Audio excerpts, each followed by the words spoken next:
You didn't get here by yourself. Don't let the applause confuse you. Don't let the compliments deceive you.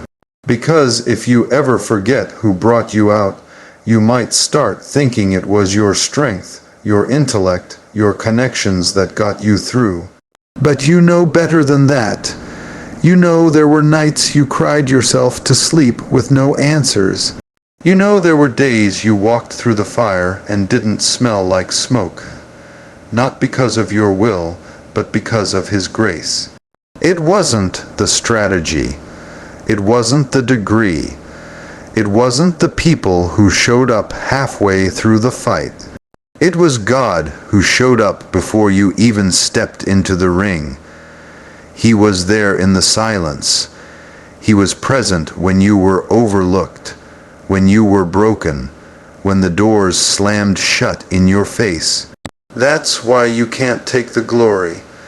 You can't pat yourself on the back when you know you were too weak to even stand.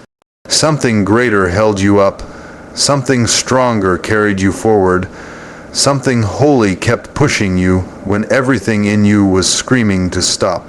You see, the world sees the surface. They see the smile, the outfit, the achievement, but they don't see the scars. They don't see the nights you almost gave up. They don't see the prayers that soaked your pillow. They don't see the internal battles you fought while pretending to be okay. They don't know how close you came to quitting, but God knew. He saw every tear. He heard every whisper. And when you were too tired to walk, He carried you. Now you're here, standing in places you only dreamed about. But don't get it twisted. It wasn't your doing.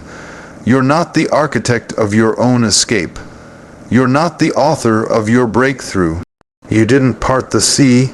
You didn't shut the lion's mouth. You didn't break the chains. God did. He stepped in when your back was against the wall. He covered you when the enemy came in like a flood. He poured strength into you when your soul was on empty. So don't let pride creep in. Don't let the platform become your prison. Don't forget the dirt you came out of. Don't forget the days you were begging just to survive. And now you've got favor, you've got opportunity, you've got influence. But all of it is borrowed. All of it is grace. All of it is a testimony, not to your power, but to His glory. So lift your hands, not in arrogance, but in worship. Walk boldly, not in pride, but in praise. Because if it had not been for God, you would have been swallowed up. But here you are victorious, not because of who you are, but because of whose you are. And for that, only God gets the glory. What tried to break you didn't realize it was actually building you. The pain was real, but the purpose is greater. You didn't go through all that hell for nothing. There was meaning in the misery, destiny in the disappointment, and fire in the furnace, but not to burn you, to refine you. That heartbreak wasn't random. That betrayal wasn't wasted. That suffering wasn't just sorrow. It was a setup, a divine setup for the glory that was coming after the groaning. And you may not have seen it back then, but now you're starting to understand why you had to cry, why you had to be crushed, why you had to walk alone. Pain is a strange teacher. It doesn't come gently.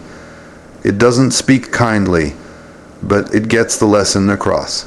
Because some things you can't learn in comfort, some strength you don't discover in sunshine, you find it in the storm, in the dark, when all you've got left is a whisper and a will. When you've been through the fire and survived, you come out different. You don't shout the same. You don't pray the same.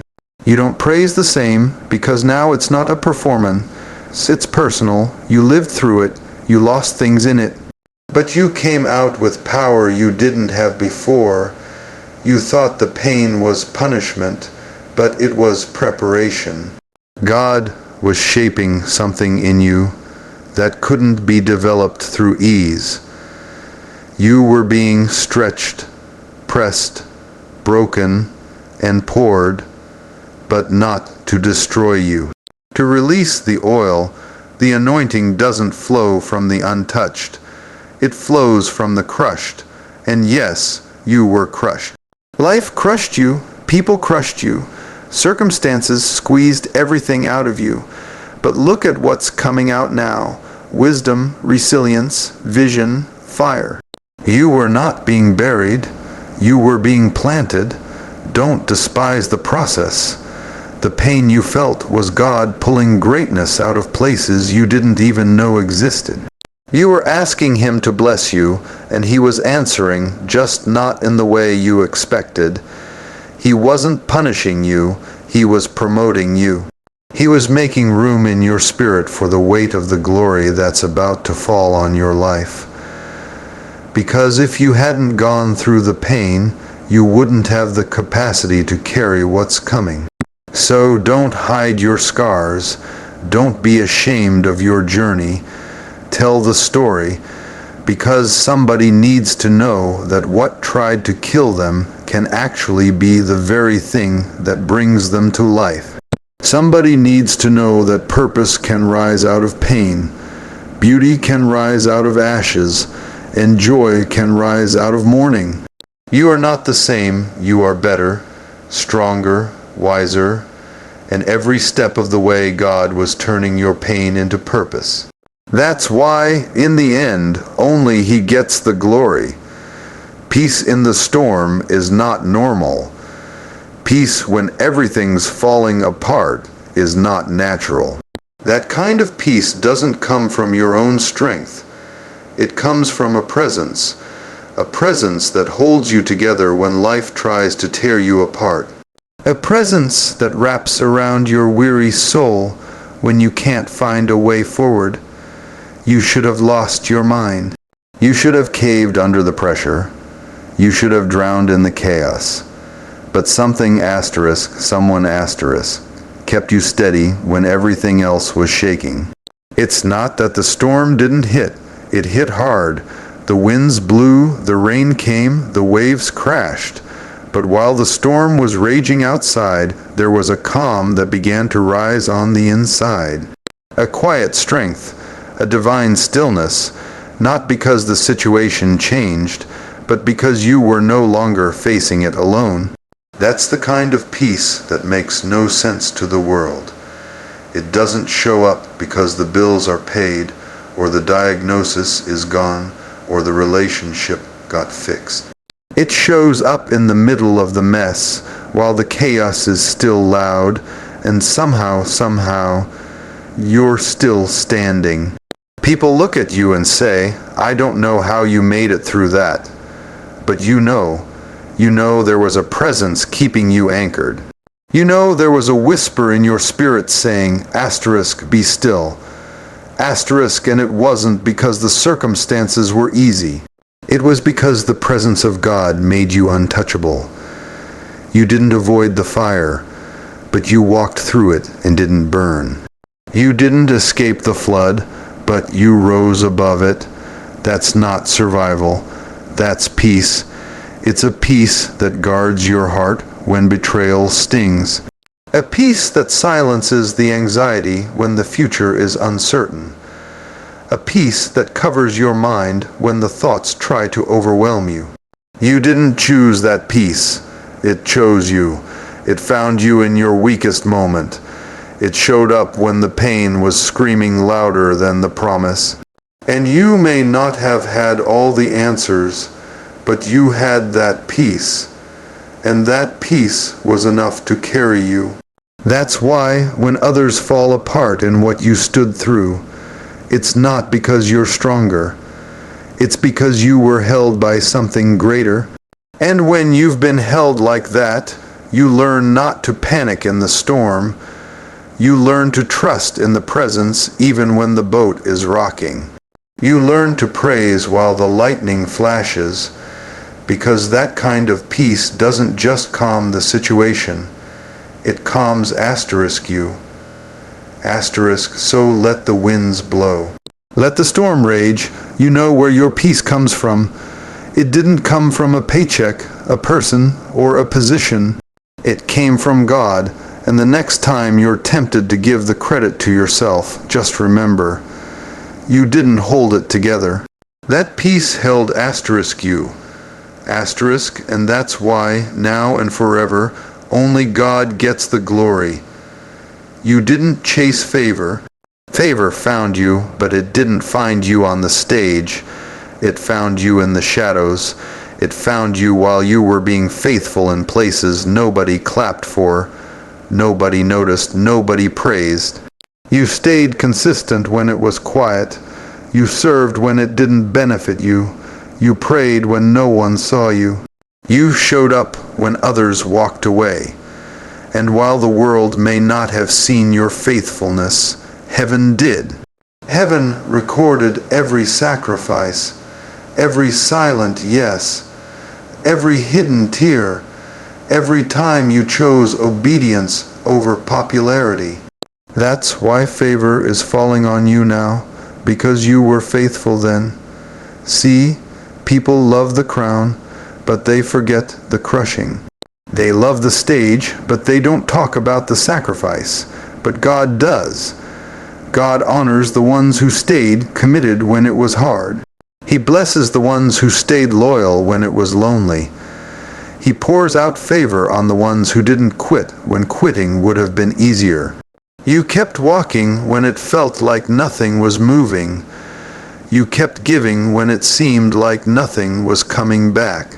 That's not just activity. That's faithfulness. Faithfulness is not flashy. It's not loud.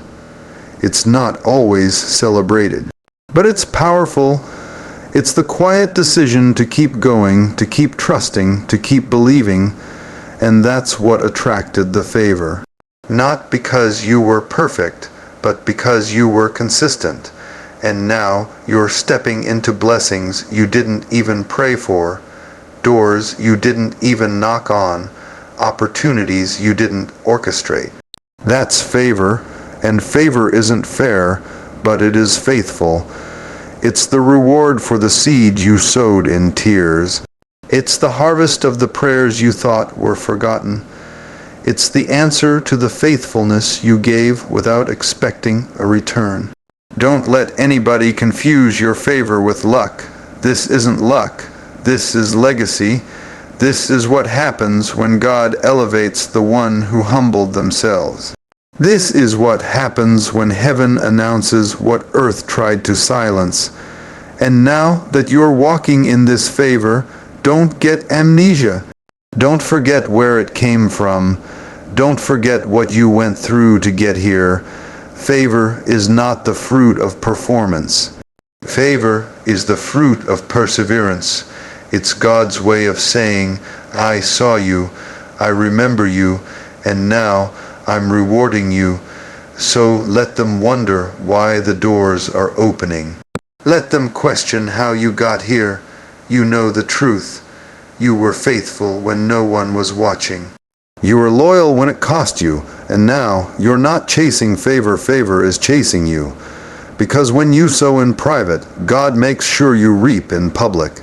That's why this moment is not about showing off. It's about showing Him. It's about giving Him glory.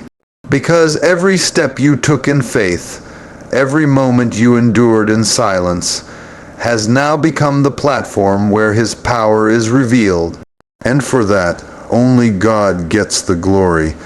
The danger of success is not in the blessing, it's in the forgetting. It's easy to lift your hands when you're empty. It's easy to cry out when you're desperate. But what happens when the doors open? What happens when the favor flows? What happens when the very thing you prayed for becomes your daily reality? The real test isn't in the struggle, it's in the success. Because if you're not careful, the blessing will make you bold in the wrong way. You'll start standing on platforms you didn't build and forget the altar where it all started. Success can seduce your memory. It can trick you into thinking you made it here on your own. You start walking differently, talking differently, thinking differently. Not because God changed, but because you forgot. You forgot the hunger. You forgot the nights you begged Him just to give you a chance. You forgot the quiet obedience, the painful patience, the relentless trust. And now that you have what you once cried for, it's tempting to act like you don't need the same dependence that got you here. But never let the success silence your surrender. Never let the blessing drown out your brokenness. You still need Him just as much now as you did when you had nothing, maybe more, because now you have influence. Now you have reach. Now you have weight. And if you ever think that you can carry that without Him, you'll collapse under the weight of what was supposed to be a gift. What starts as a blessing becomes a burden when you stop surrendering. It's not about what you have, it's about who has you. And no matter how high you go, how wide you reach, how much applause you get, don't let your heart rise higher than your humility. Don't let your spirit become arrogant when it was brokenness that invited God's presence in the first place. You didn't get here because you were good. You got here because He is. So every time the spotlight finds you, let it find you kneeling. Every time the success mounts, let your gratitude rise higher. Every time the world praises you, take a moment to deflect that glory back where it belongs. The altar must always be bigger than the stage. The praise must always be deeper than the platform. And the surrender must always be louder than the success, because you didn't earn this. You inherited it by grace. You didn't climb here.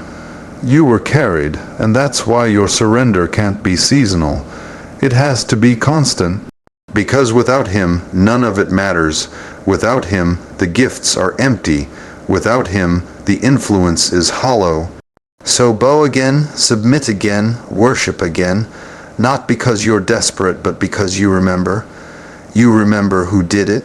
You remember who kept you. And as long as you keep surrendering, He'll keep sustaining. But the moment you start standing in your own strength, you step outside of what made you great in the first place. That's why always and forever only God gets the glory. You don't have to fabricate a story when your life asterisk is asterisk the story.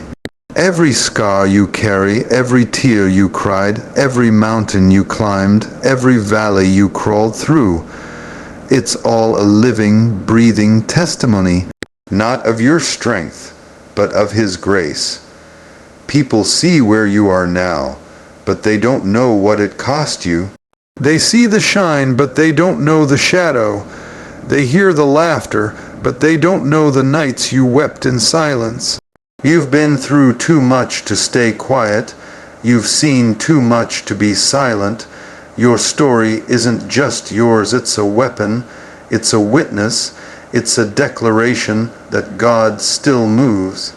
Every time you open your mouth and speak what you survived, you snatch glory away from the enemy and give it back to the one who deserves it. You may not preach from a pulpit, but your testimony is a sermon all by itself. It tells people, asterisk, if God did it for me, He can do it for you. Asterisk, your testimony reminds the hurting that healing is possible, reminds the doubting that faith still works, reminds the weary that grace is still flowing. You didn't survive by accident. You didn't overcome by chance. You were delivered for a purpose, and that purpose is to glorify the God who brought you through. Stop hiding the parts of your journey that don't look pretty. The power isn't just in the victory, it's in the vulnerability. It's in the truth that you were broken, but He made you whole, that you were bound, but He set you free, that you were lost, but He came and found you, Every part of your testimony is sacred. The ugly parts, the painful parts, the parts you thought would kill you, they all belong to Him now, and when you tell it, you're not boasting in yourself. You're boasting in the one who rescued you. Somebody needs your story. Somebody is sitting in the same pit you used to be in, wondering if they'll ever climb out. And while you're walking in freedom, they're still chained up. But if you open your mouth, if you let your life speak, if you stop covering what God uncovered, He'll use your testimony to unlock someone else's breakthrough. You don't have to preach it, just live it, just tell it, just be it, because your survival is proof that His power still works. The enemy wanted you silent because he knows your testimony carries weight, but not anymore. You've been quiet long enough. You've been sitting on the story long enough. It's time to give God the glory, not just in your songs, not just in your prayers, but in your story. Let your life shout what your mouth can't even fully express, that through it all, every trial, every tear, every triumph, God was faithful. And now, every time someone sees you, they don't just see you. They see the glory of God on display. And for that, only He gets the glory.